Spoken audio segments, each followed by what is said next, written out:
Good evening students. चलिए अब हम लोग जो है अपने अगले इस वीडियो के माध्यम से अपने अगले हेडिंग की ओर आगे बढ़ते हैं। जो हमारा अगला हेडिंग होगा उसको आप लिख लीजिए।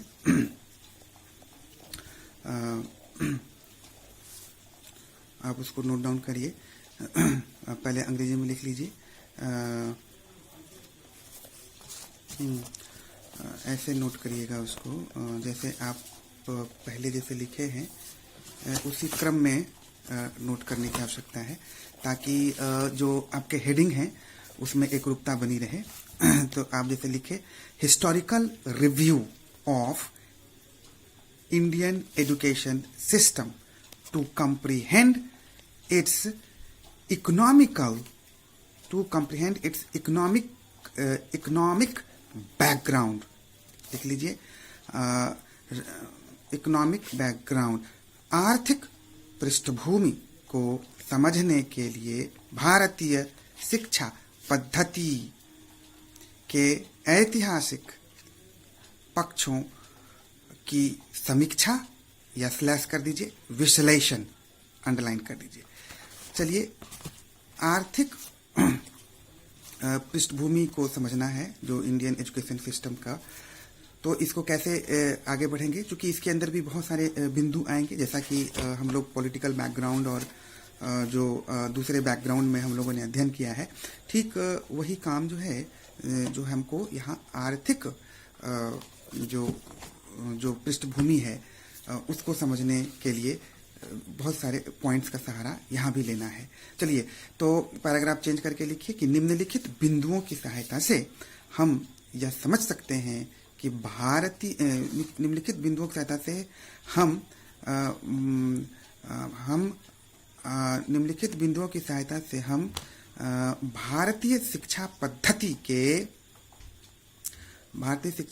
के आर्थिक पक्षों का, आर्थिक पृष्ठभूमि का विश्लेषण कर सकते हैं, या आर्थिक पृष्ठभूमि को समझ सकते हैं, ऐसे लिखिए और डैश दे दीजिए इसमें। With the help of following points we can understand the economic background of Indian education system. Economic background of Indian education system. उम्मीद है लिख लिया आपने, यहाँ डैश कर दीजिए। अब यहाँ पर बहुत सारे पॉइंट्स आएंगे, तो उन पॉइंट्स को आप वन बाय वन मेंशन करते चलिए। तो चलिए, उसी क्रम में हम लोग पहला पॉइंट जो है वो उठाते हैं, फर्स्ट पॉइंट। तो फर्स्ट पॉइंट लिखिए, पहले मैं हिंदी में बोल देता हूँ। व्यक्ति में व्यावसायिक कुशलता विकसित करने पर बल। व्यक्ति में व्यावसायिक कुशलता विकसित करने पर बल। Focus on developing professional abilities within the individual। उम्मीद है कि आपने इसे नोट डाउन कर लिया है। चलिए, इसको कैसे डिस्क्राइब करेंगे अब उसको समझिए। जब हम भारतीय शिक्षा पद्धति के ऐतिहासिक पक्षों का विश्लेषण करते हैं तो हमें यह ज्ञान प्राप्त हो जाता है कि भारतीय शिक्षा पद्धति पौराणिक काल से ही, प्राचीन काल से ही व्यावसायिक कुशलता विकसित करने पर विशेष रूप से बल देती रही है। यही कारण है कि यदि हम प्राचीन कालखंड या मुस्लिम कालखंड या बौद्ध कालखंडों में जो शैक्षिक पाठ्यक्रम बनाए गए थे उसका जब विश्लेषण करते हैं तो हमें यह जानकारी प्राप्त होती है कि पाठ्यक्रम में जो आर्थिक क्रिया, जो पाठ्यक्रम में व्यावसायिक कुशलता विकसित करने के दृष्टिकोण से प्रयत्न किए गए, विशेषकर जब हम प्राचीन कालखंड और मुस्लिम कालखंडों का विश्लेषण करते हैं तो निश्चित रूप से, विशेष रूप से यह तथ्य उजागर होता है कि पौराणिक समय से ही व्यावसायिक कुशलता विकसित करने पर विशेष रूप से बल दिया जाता रहा है, और पाठ्यक्रम में उन सभी व्यावसायिक क्रियाओं को भी महत्वपूर्ण स्थान दिया जाता रहा है, ताकि छात्र को प्रारंभ से ही व्यावसायिक कुशलताओं से अवगत कराया जाए और व्यावसायिक कुशलता विकसित करने के लिए उन्हें व्यापक ढंग से जागरूक किया जाए। इसी उद्देश्य से विभिन्न प्रकार के शैक्षिक गतिविधियों का समावेश पाठ्यक्रम में किया जाता था। तो इस प्रकार हम यह निश्चित रूप से समझ सकते हैं कि छात्रों को व्यावसायिक रूप से सक्षम बनाने के लिए, एक कुशल व्यवसाय के गुणों को विकसित करने के लिए भी शिक्षा को एक माध्यम के रूप में स्वीकारा जाता था। तो यह तथ्य निश्चित रूप से या यह बिंदु निश्चित रूप से यह स्पष्ट करती है कि भारतीय शिक्षा पद्धति की पृष्ठभूमि आर्थिक पक्षों से भी संबंधित है। When we study the historical aspect of Indian education system, then we come to know the fact very well that Indian education system, right from beginning, that is right from ancient period, Muslim period, etc., have given importance to professional abilities. Full stop कीजिए. It has given significant place inside the curriculum. It has given a specific place to the professional activities inside the curriculum. ऐसे लिखिए, inside the curriculum. Full stop. When we analyze the historical aspect, we come to know the fact that to develop professional abilities within the students, several professional activities are being included inside the curriculum. Lots of efforts were made so that students can have right interest, attitude and aptitude towards the professional skills as well. So Indian education system was working very honestly to develop right attitude within the students so that a student can have better professional abilities right from the beginning. So this specific point actually proves that Indian education system is definitely having its economic background. उम्मीद है कि आपने इसे लिख लिया है। चलिए अब हम लोग जो है दूसरे पॉइंट की ओर आगे बढ़ते हैं। जो हमारा दूसरा पॉइंट होगा उसको नोट कीजिए। दूसरा पॉइंट है आर्थिक सिद्धांतों की समझ विकसित करने पर बल। Focus to develop better understanding for economical principles. उम्मीद है कि आपने इसे लिख लिया है। आइए इसको कैसे डिस्कस करेंगे, चलिए उस पर हम लोग विचार करते हैं। यदि हम भारतीय शिक्षा पद्धति के ऐतिहासिक पक्षों का विश्लेषण करें तो हमें यह ज्ञान प्राप्त होता है कि भारतीय शिक्षा पद्धति अर्थशास्त्र को महत्व प्रदान करती रही है। भारतीय शिक्षा पद्धति अपने पाठ्यक्रम में आर्थिक विषय से संबंधित क्रियाओं को महत्वपूर्ण स्थान देती रही है। अर्थशास्त्र जैसे विषय को पाठ्यक्रम में विशेष स्थान दिया गया है। यदि हम भारतीय शिक्षा पद्धति के ऐतिहासिक पक्षों का सारगर्भित विश्लेषण करें तो हमें यह ज्ञान प्राप्त होता है कि आर्थिक सिद्धांतों की समझ छात्रों में विकसित करने के लिए विभिन्न प्रकार के शैक्षिक क्रियाओं, शैक्षिक गतिविधियों, शैक्षिक कार्यक्रमों को पाठ्यक्रम में स्थान दिया जाता रहा है और विभिन्न प्रकार के वास्तविक अवसर उपलब्ध कराकर छात्रों को स्वयं उनके अनुभव द्वारा इन सिद्धांतों की समझ विकसित हो, ऐसे प्रयत्न किए जाते रहे हैं। आर्थिक सिद्धांत बेहद महत्वपूर्ण, आर्थिक सिद्धांतों की समझ विकसित करना बेहद महत्वपूर्ण समझा जाता रहा है, क्योंकि वर्तमान समय में बहुत महत्वपूर्ण समझा जाता रहा है, क्योंकि आज का बालक ही कल का भविष्य होगा। इसलिए उस बालक के हाथों में ही नेतृत्व करने की जिम्मेदारी आएगी। इसीलिए उन्हें आर्थिक सिद्धांतों के विषय में भी अच्छी समझ हो जाए, इसकी चेष्टा भी भारतीय शिक्षा पद्धति प्रारंभ से करती आई है।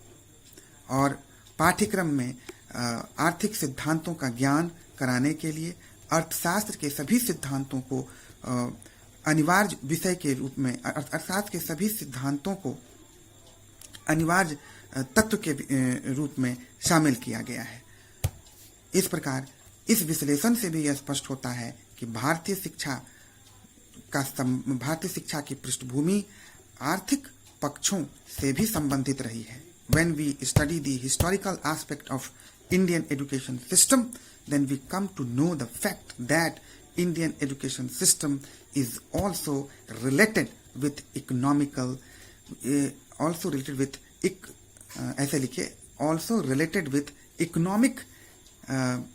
activities, because inside the curriculum, economics, that is Arthashastra, is being included as essential subject, with the help of which proper knowledge regarding significant economical principles are being given to the students. To give basic knowledge about economical principles to the students, several kinds of educational activities are being included inside the curriculum. Several educational events, several kinds of opportunities are being created inside the curriculum, so that students can have knowledge regarding economical principles with the help of their own experiences. So this specific point also proves that Indian education system is definitely having its economic background. चलिए, तो इस प्रकार से हम लोग इसको describe किए। आइए अगले पॉइंट को भी हम लोग डिस्क्राइब करते हैं, जो हमारा तीसरा पॉइंट, विभिन्न आर्थिक क्रियाओं की जानकारी प्रदान करने पर बल। विभिन्न आर्थिक क्रियाओं की जानकारी प्रदान करने पर बल। Focus to give knowledge regarding various economic activities. कैसे डिस्क्राइब कीजिएगा, इसको भी ध्यानपूर्वक सुनिए। भारतीय शिक्षा पद्धति प्रारंभ से ही आर्थिक क्रियाओं के प्रति छात्रों को जागरूक करने की चेष्टा करती रही है। भारतीय शिक्षा पद्धति छात्रों में आर्थिक क्रियाओं के प्रति सकारात्मक रुझान विकसित हो, इसके लिए विशेष रूप से प्रयत्नशील रही है। किसी भी राज्य अथवा देश की प्रगति अथवा समृद्धि इस तथ्य पर निर्भर है कि वह राज्य अथवा वह देश आर्थिक रूप से कितना संपन्न है। आर्थिक रूप से संपन्न बनने के लिए आर्थिक क्रियाओं की समझ का होना आवश्यक है। यही कारण है कि भारतीय शिक्षा पद्धति राज्य तथा देश को आर्थिक रूप से संपन्न बनाने के लिए प्रारंभ से ही छात्रों में आर्थिक क्रियाओं के प्रति सकारात्मक रुचि एवं रुझान विकसित करने के लिए प्रतिबद्ध नजर आती रही है, और अपने पाठ्यक्रम के सहायता से विभिन्न आर्थिक क्रियाओं की आधारभूत समझ विकसित करने की चेष्टा करती रही है। इस प्रकार इस बिंदु से भी यह स्पष्ट होता है कि भारतीय शिक्षा पद्धति का संबंध निश्चित रूप से आर्थिक पक्षों से भी है। When we study the historical aspect of Indian education system, then we understand one thing, that it has given ऐसा लिखिए, that it has given significant importance to economical activities because it realizes one thing, that without having economical prosperity, no country can exist, no state can exist. So to have better economical prosperity, it is important to give knowledge about basic economical affairs, basic economical activities to the students right from the beginning. This is the reason why economical activities have been given significant place inside the Indian curriculum right from the beginning. Lots of efforts were made with the help of curriculum right from the beginning so that students can have positive attitude towards economical activities. So this point also reveals that Indian education system is definitely having its economic background. Its economic background. ऐसा करके इसको समाप्त कीजिए. चलिए अब अगला point discuss करते हैं हम लोग. जो हमारा अगला पॉइंट होगा वो इस प्रकार होगा, उसको ध्यान से आप लिखते चलिए. व्यापारिक सिद्धांतों, मूल्यों एवं आदर्शों के ज्ञान पर बल. व्यापारिक सिद्धांतों, मूल्यों एवं आदर्शों के ज्ञान पर बल. चलिए, focus on business principles, ideas, ऐसे लिखिए, focus on business principles, ideals and values. चलिए इसको डिस्क्राइब करते हैं. भारतीय शिक्षा पद्धति राज्य तथा राष्ट्र को आर्थिक रूप से सुदृढ़ बनाने के लिए दृढ़ संकल्पित नजर आती रही है. यही कारण है कि भारतीय शिक्षा पद्धति व्यापारिक सिद्धांतों, मूल्यों एवं आदर्शों के संबंध में व्यापक जानकारी अपने पाठ्यक्रम के माध्यम से छात्रों तक पहुंचाती रही है. व्यापार कर अपनी जीविका का अर्जन करना, अपनी जीविका को चलाना एक महत्वपूर्ण क्रिया है. व्यापार के अपने सिद्धांत होते हैं. व्यापारिक सिद्धांतों में दक्ष होकर जीवन का निर्वहन अच्छे ढंग से किया जा सकता है. किंतु व्यापार के क्षेत्र में सफलता अर्जित करने के लिए यह आवश्यक है कि आधारभूत व्यापारिक मूल्यों और आदर्शों की समझ छात्रों में विकसित की जाए, क्योंकि आज का छात्र ही भविष्य में एक कुशल व्यापारी बनेगा और राज्य तथा राष्ट्र को समृद्धि प्रदान करेगा. यही कारण है कि भारतीय शिक्षा पद्धति अपने पाठ्यक्रम की सहायता से व्यापारिक सिद्धांतों, मूल्यों एवं आदर्शों से संबंधित सभी महत्वपूर्ण तत्वों की जानकारी छात्रों को प्रदान करती आई है और इसके लिए सभी संबंधित शैक्षिक गतिविधियों को पाठ्यक्रम में महत्वपूर्ण स्थान देती रही है. इस प्रकार इस विशेष बिंदु से भी हम यह समझ सकते हैं कि भारतीय शिक्षा पद्धति का संबंध या भारतीय शिक्षा की पृष्ठभूमि आर्थिक पक्षों से संबंधित रही है. When we study the historical aspect of Indian education system, then we come to know the fact that this has specifically given importance to business principles, ideals and values. Indian education system has explained one thing very clearly, that for the better survival, ऐसे लिखिए, for the ultimate survival of any country or any state, the economical prosperity is very significant. But how the economical prosperity will come?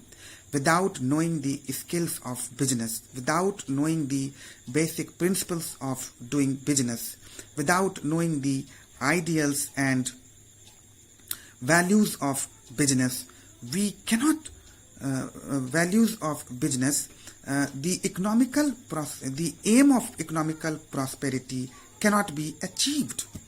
This is the reason why Indian education system has included several kinds of economical activities inside its curriculum right from the beginning, so that awareness can be spread within the students regarding all such significant elements, and as a result of which students can have better understanding for business principles, ideals and values, so that in future they can contribute in the nation's prosperity. ऐसा करके इसको explain करेंगे. सो para change कर दीजिए. So with the help of this specific point again we can understand that Indian education system is definitely having its economic background. चलिए इस point को हम लोगों ने ऑलरेडी डिस्कस कर लिया है. अब अगले पॉइंट की ओर आगे बढ़ते हैं. व्यक्ति विशेष को आत्मनिर्भर बनाने पर बल. व्यक्ति विशेष को आत्मनिर्भर बनाने पर बल.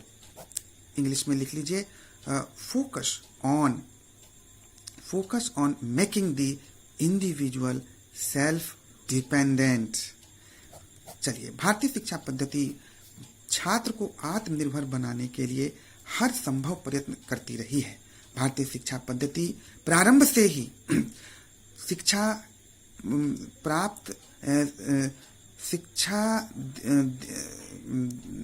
भारतीय शिक्षा पद्धति प्रारंभिक अवस्था से ही छात्र को आत्मनिर्भर बनाने पर बल देती रही है. यही कारण है कि आर्थिक गतिविधियों की समझ छात्रों में विकसित हो, आर्थिक क्रियाओं के विषय में छात्रों को समुचित ज्ञान हो, आर्थिक गतिविधियों के प्रति उनकी रुचि सकारात्मक ढंग से जागृत हो. इसके लिए भारतीय शिक्षा पद्धति विशेष रूप से प्रयत्नशील रही. भारतीय शिक्षा पद्धति इस मूल आदर्श को विशेष महत्व प्रदान करती रही है कि बिना आर्थिक रूप से व्यक्ति को सक्षम बनाए आत्मनिर्भरता के गुण उनमें विकसित नहीं किए जा सकते. यही कारण है कि